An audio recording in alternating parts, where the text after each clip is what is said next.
किसी ने बड़े कमाल की बात कही है कि अपने सिर्फ वही नहीं होते जो तस्वीरों में साथ खड़े होते हैं, बल्कि अपने तो वो होते हैं जो तकलीफों में साथ खड़े होते हैं।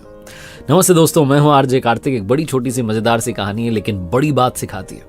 ये कहानी एक सेठ जी की, जिन्हें पक्षी पालने का, जानवर पालने का शौक था। उन्होंने घर में तोता रखा हुआ था और उनके घर में मुर्गा था, उनके घर में बकरी भी थी।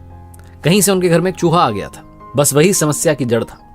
सेठानी जी इस बात से परेशान थी कि चूहा जो है कपड़े को उतर देता है।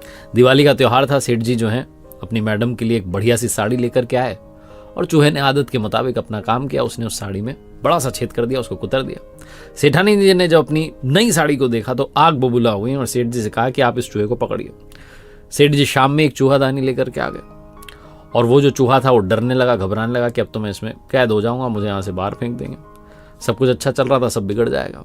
वो चूहा गया तोते के पास और कहने लगा, भाई मेरी मदद करो। उस तोते ने कहा, मैं तुम्हारी मदद क्यों करूं? चूहे ने कहा, चूहेदानी आ गई, मुझे पकड़ लेंगे। उसने कहा, मुझे इससे लेना देना क्या? तोते से निराश होकर के मुर्गे के पास गया, बोला, भाई मेरी मदद करो। मुर्गे ने कहा, भाई मुझे इससे लेना देना क्या? बकरी के पास गया, उसने कहा, मुझे इससे लेना देना क्या? चूहा जो था बेचारा, वो समझ नहीं पाया कि होगा क्या। सेठानी जी रात होने का इंतजार कर रही थी कि एक बार ये चूहा जो चूहेदानी में फंस जाए। रात हुई तो खट से आवाज आई। सेठानी जी को लगा कि चूहा जो है चूहेदानी में फंस गया। और चूहेदानी के पास गई और वहां पर एक सांप आया हुआ था जो चूहे को खाने आया था, लेकिन खुद फंस गया था और उसने सेठानी जी को डस लिया। सेठानी जी जोर से चिल्लाई। सेठ जी की आंख खुली तो जाकर के देखा सेठानी जी को सांप ने डस लिया है। तुरंत अस्पताल ले गए तो डॉक्टर ने कहा, सिर्फ एक ही तरीका है जिससे बच सकती हैं। सांप बहुत जहरीला था, इनको तोते का सूप पिलाना पड़ेगा। अब इतनी जल्दी तोता कहां से मिले? तो सेठ जी को याद आया कि घर में तोता है, पसंदीदा है, लेकिन क्या करें। तोते को लाया गया, उसका सूप पिलाया गया। सेठानी जी को ठीक हो गई। चूहा ये सब देख रहा था। अब जब सेठानी जी रिकवर हो रही थी तो उनके घर पर रिश्तेदार आने लगे। अब उन्हें क्या खिलाएं? तो सेठ जी को लगा कि मुर्गे का ही जो है चिकन तैयार कर देते हैं। मुर्गे की भी बलि चढ़ा दी गई, वो कढ़ाई में पहुंच गया। थोड़े दिन बाद जब सेठानी जी बिल्कुल स्वस्थ हो गई तो सेठ जी ने सोचा एक बड़ी पार्टी रखते हैं, और अब की बार बकरी की बारी थी, उसको भी जो है कढ़ाई की भेंट चढ़ा दिया गया।